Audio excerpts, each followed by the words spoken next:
now very happy to welcome to the show for the first time Chris Gibbs. He's a farmer.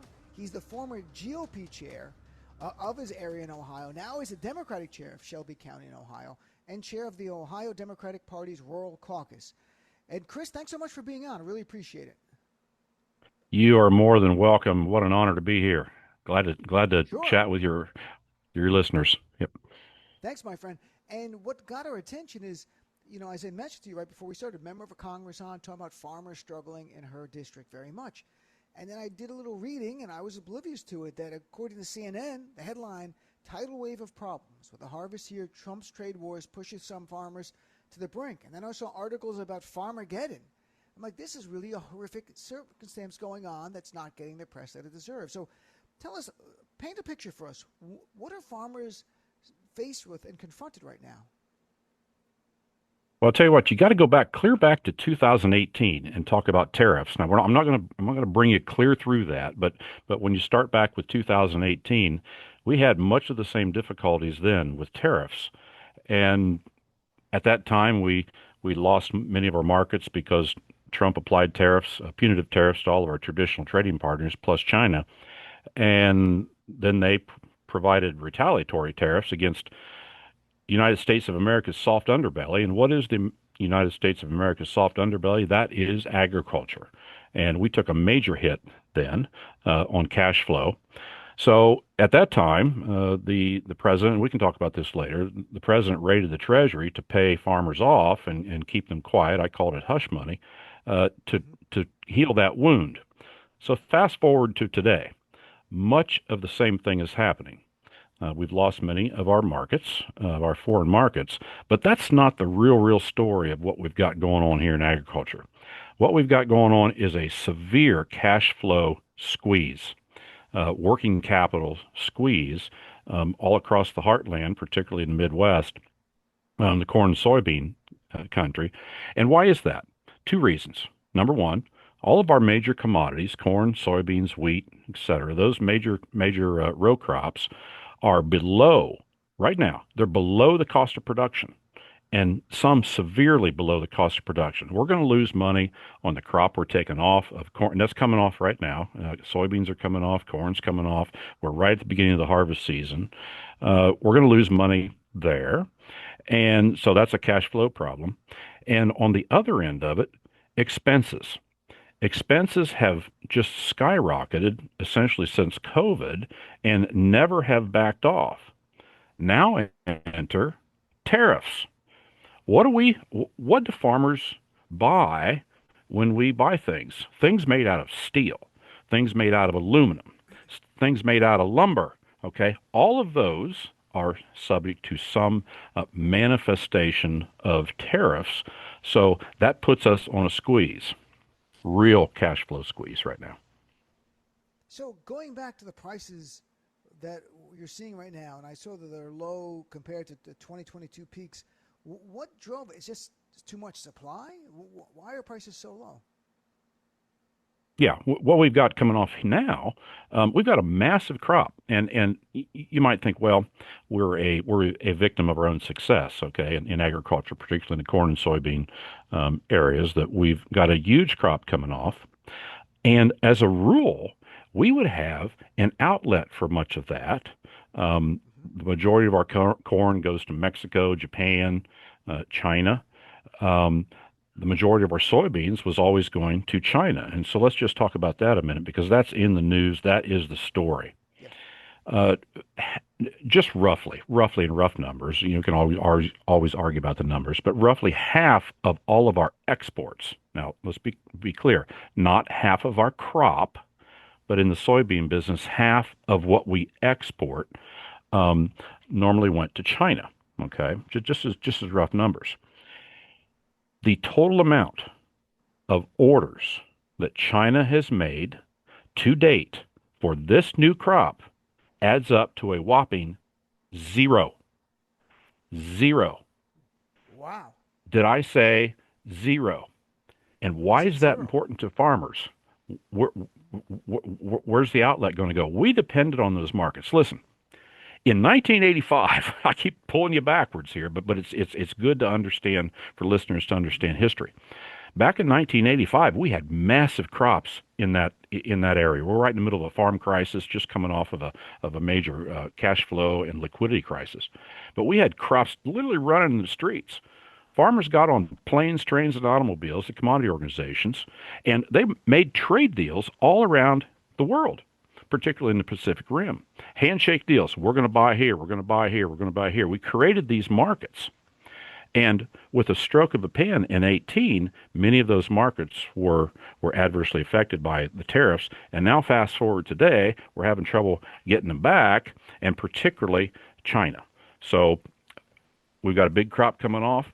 And gee whiz, what's more, China doesn't need us because at the same time, Brazil and Argentina have massive crops, big crops of soybeans that they're trying to market. The last of them that came off in the spring, they're actually upside down. They're at the bottom of the world, so their crops are 180 degrees different planted than ours. So their crops, they had plenty of crops. So when President Trump drove, sorry about the barking of the dog, but when President Trump drove our trade, President Xi, out of China, right into the arms of Bolsonaro in Brazil in 2018-19, that relationship never left. And now Xi is dealing with Brazil as well with the new president, and he can buy all the soybeans he wants. That's unbelievable. I saw CNN reported that last year that the Department of Agriculture said nearly $25 billion in soybean was sold to China. $25 billion, and now it's zero? Because that's what they're saying. It's the zero. Biggest soybean buyer, China so far is refusing to buy American soybeans. And this is because of Trump's games that he's playing. There's no real plan. We don't see a master plan here. There is no plan. There's no plan. Right. He gets upset one day and happy the next and whatever. And the fact is real world impact of people like you and the farmers. That's exactly right. Let me tell you something. U.S. agriculture was looking at the call last week. President Xi and Trump had a call on the phone. I don't know what they talked about, but I'm going to tell you what they didn't talk about. They didn't talk about soybean trade. They didn't talk about agricultural trade. What they talked about was TikTok. I don't give a flying piss about TikTok. I care about what I need to sell my crops. Okay? And so what they decide? They decide, well, we'll talk about it at the EU summit or the next summit on what, October 30th? My God. Harvest will be over. Harvest will be over. And what happens then? So if there's no buyers for the goods, for the farm, for your farmers across your region and across the country, if there's no buyers for the goods that they're producing, what happens? Farmers are going to have to store. I'm very fortunate that I can store my whole crop. I can store all the corn, soybeans that I produce. I'm just fortunate that way. I've built grain bins over the years, just anticipating that one of these days I'm going to have them all full, and I normally do. So number one, they can store. If they've got the storage. They can buy storage at their local elevator, maybe, but it's high priced. If not, they're going to have to sell. They're going to have to sell at the absolute worst time for a farmer, and that is during harvest, because that's when, and I won't get into the deep of it, but that's when the basis is the widest, and the basis is the difference between the Chicago Board of Trade price and the actual price that a farmer gets on the farm. And what that means is it's a very wide spread. As it widens out, the elevators are essentially telling the farmers, hey, we don't want the crop because we're full. So farmers will be left with no choice that don't have storage. They'll be left with no choice but to market that crop at not only a loss, but a severe loss, because they're trying to sell right into the worst time, the worst marketing period, which is the fall when everybody else is selling. Now, for me, and farmers that store, we do have one option for cash flow, and that's the United States Department of Agriculture. They offer commodity loans. You can walk into a USDA office. There's USDA offices availability in every county, not in every county, but maybe the next county over. For every farmer in the United States, they can walk in and get a marketing assistance loan, which the USDA will advance you X dollars, maybe half the price, maybe $2.20 on corn, maybe $6 on soybeans, which is roughly half half of the value, but they'll advance you that at a low interest rate, maybe 5% or something, and that'll get you by. That'll get you by. It's a 9-month loan, simple interest, no big deal, no questions asked. They'll just write you a check, and you got to have the commodity, but they'll write you a check, got to have beneficial interest, and then that'll get you cash flow. Okay, that'll get you some cash flow, but you've still got control of the commodity so that you can sell it later. But at some time, next spring, after the first of the year, that commodity is going to have to be marketed. It's going to have to go somewhere.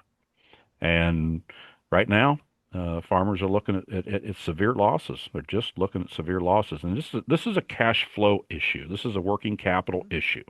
It's not necessarily, for most folks, a liquidity issue. Balance sheets are relatively good. We have problems. There's more bankruptcies popping up. You can see number of statistics out there. Way more bankruptcies this year than we had last year. Those are very unfortunate. But as a sector, our balance sheets are better only because of land appreciation and so forth.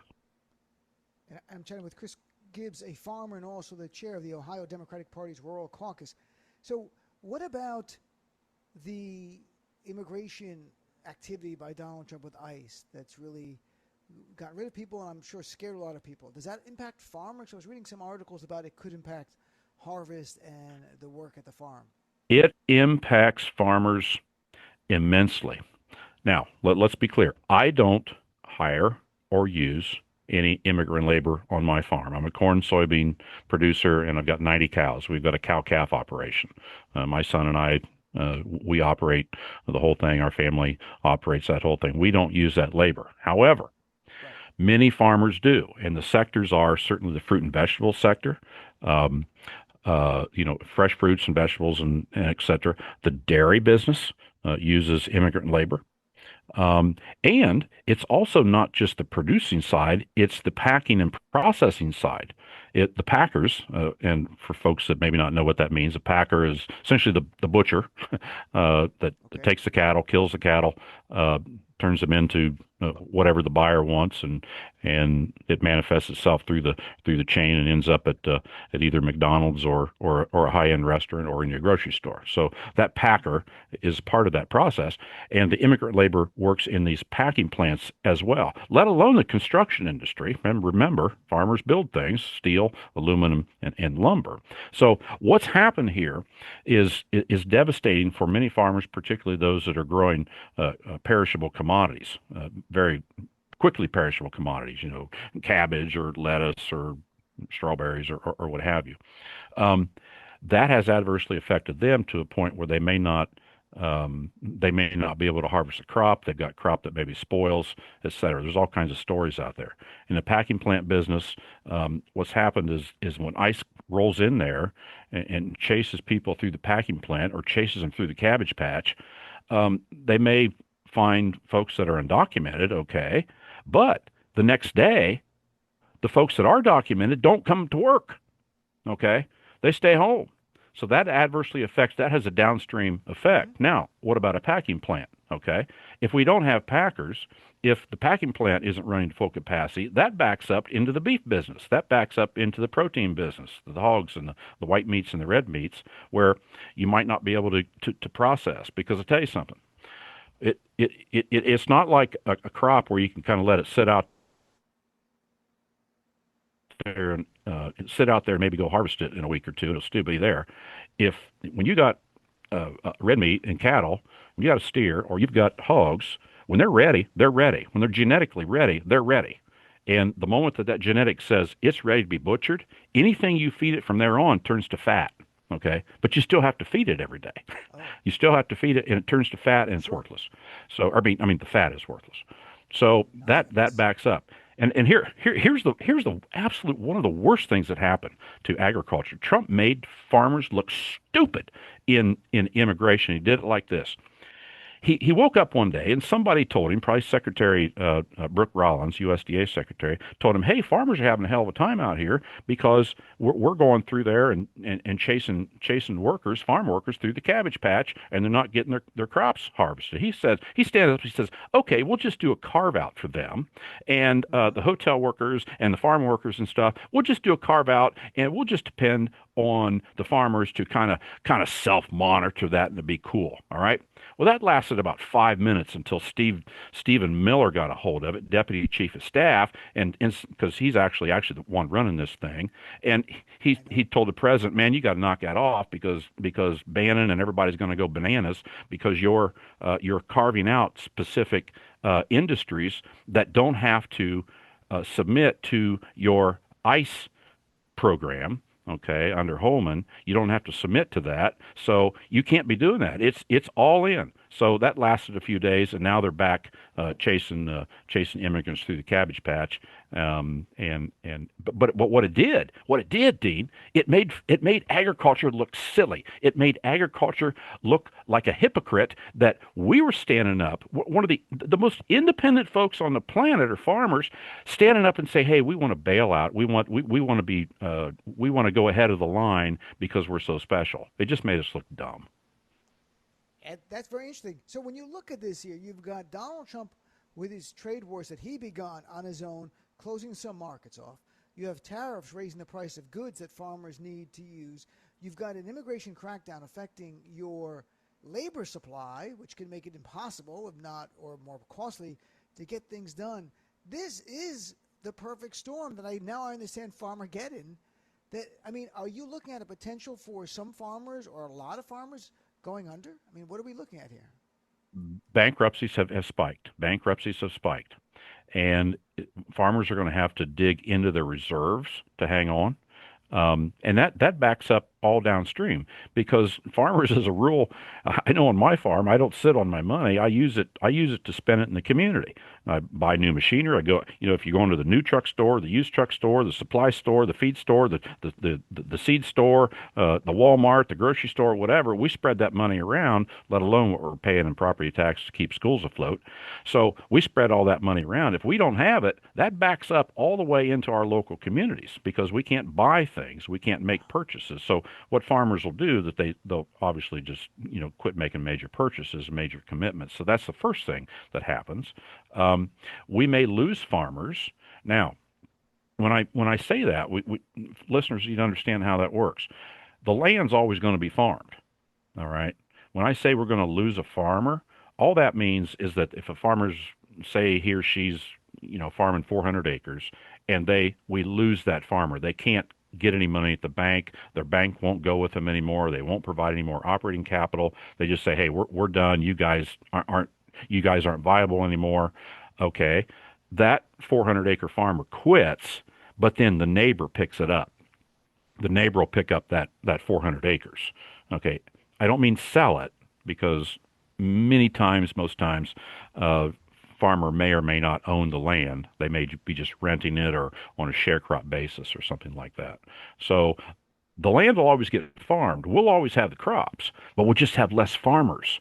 And that in itself is a discussion of problems because the smaller the pool gets and the bigger the farms makes us actually more vulnerable to exogenous shocks into agriculture because we've got less farmers, same amount of land, but less farmers. Well, Trump's agriculture secretary Brooke Rollins said it's going to be a golden age of American agriculture is coming. Any idea when that might be? Will we all be alive for that? Farmers, thank you. Boy, I'll tell you what, we ought to play volleyball. You could set me up and I'd spike it.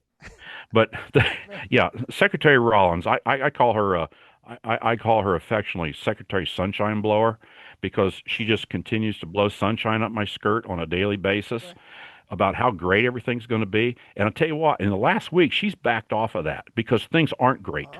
Things are not great. Terrible. Just the National Corn Growers Association President Ken Hartman, I had this quote here. He said, "This is a 4-alarm fire in the countryside." He said, "Farmers in a lot of economic pain," and that may sound, okay, yeah, I understand that, but 4. these commodity organizations who were all in on Trump in 2018 when he was destroying those foreign markets that we worked so hard over the last 30 or 40 years to create, when he was destroying those relationships, all of these commodity organizations, they were all up in him. Okay, they were all behind him. Okay, yeah, great. We got to fight China. We got to fight intellectual property rights. He said we were patriots, so we got to keep doing this. This is a big deal. When Corn comes out and others are saying the same thing, when Corn comes out and says, "Hey, man, this is bad," it's bad. So it's got farmers' attention. This is not the golden age of agriculture. It's a goose egg of agriculture right at the moment. And you know what you know what Trump and Bassett, Secretary of Treasury, are talking about. Instead of talking about what we're going to do for agriculture, for farmers, we're going to bail out Argentina, for God's sakes. And Argentina is selling beans to China, for Christ's sake. Good gravy train. So how do farmers respond to this? I saw that farmers, because in the rural areas, tended to support Donald Trump and Republicans, but they see Trump ruining their lives. I mean, are they holding responsible? Do they feel it, or do they just look through and go, well, that's life. I still love MAGA? No, I'll tell you what. Farmers are getting it. Farmers are getting it. It's slow. Listen, the farmers are a proud lot. They are a proud lot. They're an independent lot. They want to get their dollars from the market. I want to get our dollars from the market. We want to get our dollars from the market. Agriculture has gone with the Republicans, went with Trump, believe it or not, because as a rule, in rural America, these are values voters. They're not issues voters. They're not issues voters.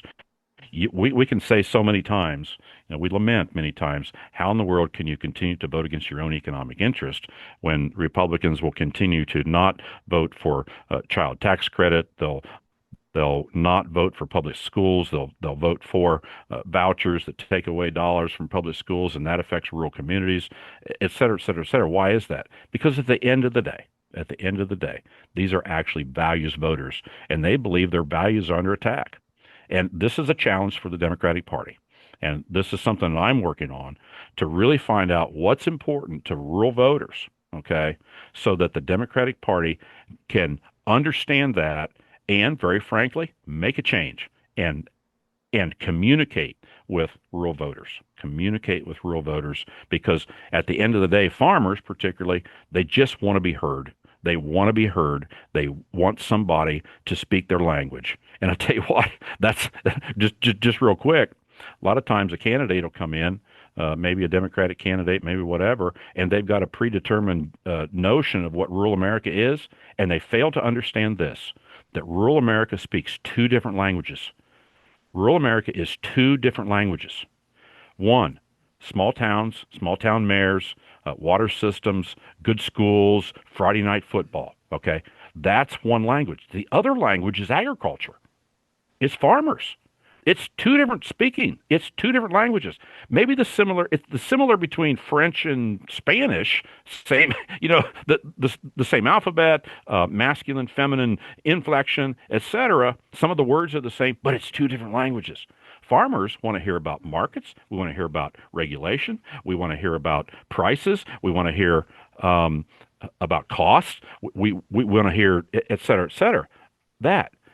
That's different, a different conversation than rural America, okay? Than small town mayors, public schools, Friday night football. Two different languages.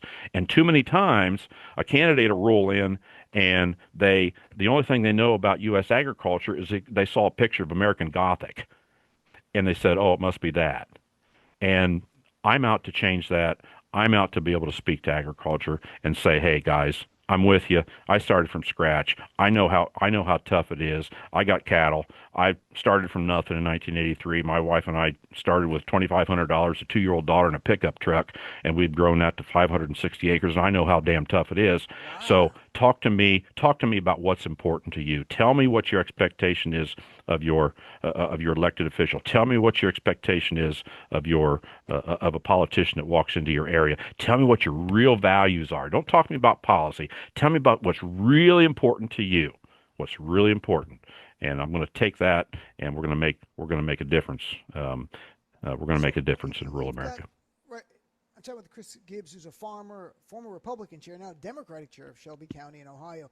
You have an important Senate race coming up. You have Sherrod Brown, who's going to hopefully win a seat back there. How did Sherrod connect? He was so great with working Americans of all stripes.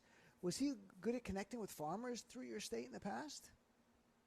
Well, he's always been for labor, and what's Right. He's more, all about labor. what's a bigger definition of labor than farmers for sure. Working the farm. Um, Wow. Yeah. Huh? he's done his best to connect, and I'll tell you what, he's going to do more connecting in this cycle. And I talked to him about this. I said, man, we got to get you out to rural Ohio. He says, I'm going to be out to rural Ohio. He said, in the past, I had to be in D.C., and there's X amount of time to campaign, so I had to be here and there and everywhere. But by golly, he's going to be out now, and he's going to be in rural Ohio. I stumped for Sherrod Brown in the last cycle the best I could, and I'll do that again. And I'll tell you what, Sherrod Brown taught me something. And I talk a lot on radio, wherever I'm doing, about trade, and we've talked about that. He taught me something about trade, and that's this: that that free trade has to be fair trade. Free trade has to be fair trade. And Sherrod Brown was very critical of NAFTA.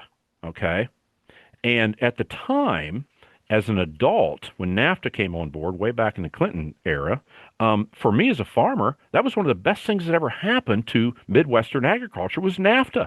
We had access to Mexico, Canada, all of that free trade. Mexico's buying our corn, our soybeans, et cetera, et cetera, et cetera. It was great. But what I didn't realize was what had happened in certainly China ending up with most favored nation status at about the same time ended up being one of the reasons we lost our industrial base. And that hurt the top tier, the top one third of Ohio is in the Rust Belt. Okay. Sherrod Brown saw that coming. He saw that coming. I did not see it. I'll be the first to say it. I did not see it because all I was looking at was my industry. All I was Yeah. looking at was my business, agriculture. But he saw that coming, and he fought for those people. He fought for those folks. He fought for those steel jobs. He fought for those auto jobs, and he'll continue to do that, and he'll continue to make a difference in Ohio. I think this campaign is going to be completely different than it was the last time. I mean, look, there was a time when Ohio went blue statewide many times. Now it's much, Oh, much yeah. harder. Do you still? Yeah. I mean, is there a way back for Democrats in your state to win? I mean, Sherrod Brown's a unique guy. He could win, and still your state stays kind of red because he's well known. But is there a reason Democrats lost the state consistently now? Well, let's just start. A lot of it had to do with much of it had to do with rural Ohio. Okay, I'm not pinning the whole gig on rural Ohio, but I can tell you this: if we would have had 5% more turnout in rural Ohio for Sherrod Brown, he'd been senator. We've been talking about that right now. He would have been senator. And so my focus has been. I'm not going to talk about the other areas. I'm going to stick to my knitting and stay in my lane here. But my focus is going to be rural Ohio. What I'm going to do, I'm going to start a listening tour throughout Ohio. I'm going to go to 9 different stops, 9 different regions. And here's the folks that I want to hear. I want to hear from. I'm going to put these folks in a room. We're going to do crowd building. We're going to use all the technology we need to do that. But we're going to crowd build. And I want to hear from these groups. I want to hear from disaffected Democrats. When I say disaffected Democrats, I mean Democrats that have left this party. In my county, Shelby County, Ohio, West Central Ohio, 80s, 90s, early 2000s, we had 50% or better of the countywide elected officials, your auditors, your county commissioners, your engineers, your prosecutor, all the judges, those were Democrats. But we've lost many of those families. Okay, so I want to talk to disaffected Democrats. Why did you leave the party? Because the brand's been damaged.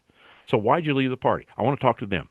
I want to talk to independent voters. And I'm not talking about independent voters that just don't participate in the primary process so they don't have a designation. In Ohio, in Ohio, for listeners, that's how you get to be a Republican or Democrat. You pull that ticket, you pull that ballot at the primary time. You can't walk in and Okay. say I want to be this or that. You have to literally Okay. ask for a Democratic ballot or ask for a primary ballot or a Republican ballot or Green Party or what have you.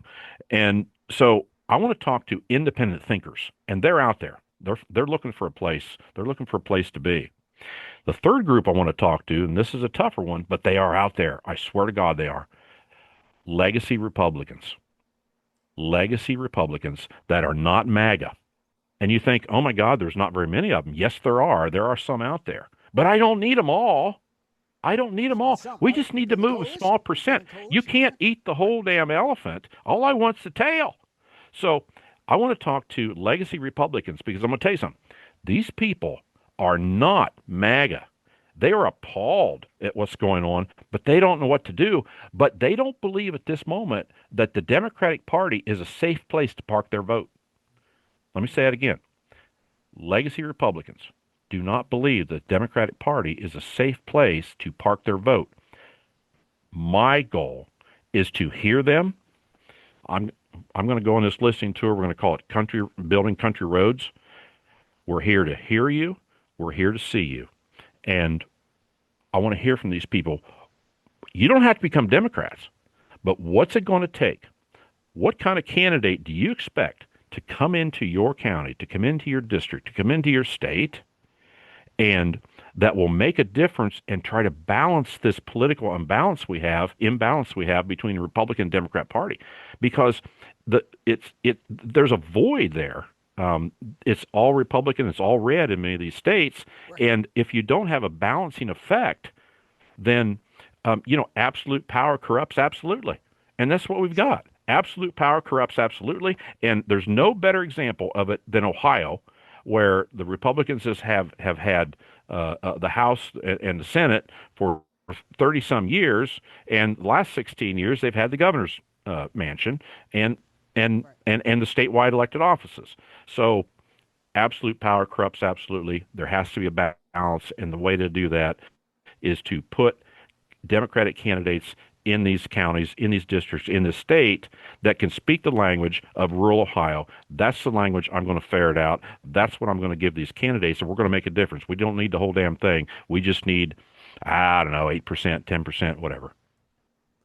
That's great. I think this is a very interesting plan, Chris. And I'm glad we got to connect with you on the farmer issue first, but also on the second part about reaching out to rural voters to be part of the coalition, to build a winning coalition.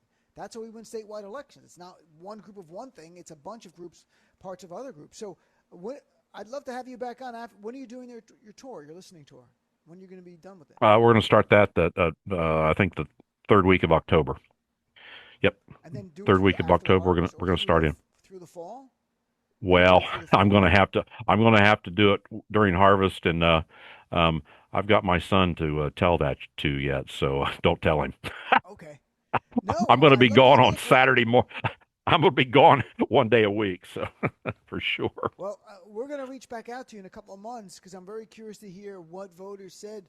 All those groups, disaffected Democrats, why the legacy Republicans. I'm not sure if we can really reach them or not, but maybe they'll want to join a coalition at least against MAGA, and the others, like the independent voters, the true ones, about in your area of the state, and maybe it's a template for other Democrats to learn how to speak to people in other parts of the country. We're not Well, all the same. I live in I'm Manhattan. hoping. To Yeah, me, I'm hoping so, yeah, Dean. Yeah, me I'm too. hoping so because Harvest nobody to else me is is doing this. going. I agree. Because you talk about a harvest, you're doing a real harvest. To me, a harvest is going to Trader Joe's when the truck comes and delivers the food. I'm like, oh, look at all these fruit and produce we got here. It's great. So I'm going to harvest now and get a good deal. You guys are actually harvesting, literally getting the stuff and sending it to us so we can eat in Manhattan. Right. So you're in rural Ohio, and I'm on the east side of Manhattan here, and it's two different worlds, but we're both Democrats, and I think our values probably line up pretty good, and I think we can build coalitions in between. They do. All we got to do is listen to people. The Democrats have been framed with that they maybe left rural Ohio alone, left rural America alone, took them for granted, etc. And there can be a grain of truth in that, yes or no. But I'll tell you what, I'm going to show up. I'm going to show up, and I believe that I'm the person that can do it. And I'm not trying to Yeah, bend my elbow or break my leg here, trying to pat myself on the back or what have you. But I'm thinking that I'm the only one that can do this, or one of the few, because I speak three different languages. I speak rural America. Right. I speak farmer, and the third language we didn't talk about. I speak legacy Republican. I'm fluent in Because you it. used to be a I do not Republican. You're a speak Republican MAGA. chair. I will not speak thy name, but I speak That's legacy great. Republican, and I understand it, and I understand where they're coming from because that's where I've been. I was chair of the Republican Party for 7 years. Spent 20 years in Republican administration in my county before hanging out in the wilderness for 3 years as an independent, and then moved to the Democratic Party. And I'll tell you why. Because I wanted to be part of a party that looked for solutions for people, not retribution and revenge against individuals. That's the sole reason. That's why I'm a Democrat, and I can stand up and say it in 6.6 seconds. Well, welcome. I'm glad you're here with us on our side. We need you. And I sincerely, we're going to reach out in a few months. I'd love to have you share what you heard from rural voters in Ohio. And I think it'd be really I'll be insightful and here. instructive for the rest of us. All right, my friend, have a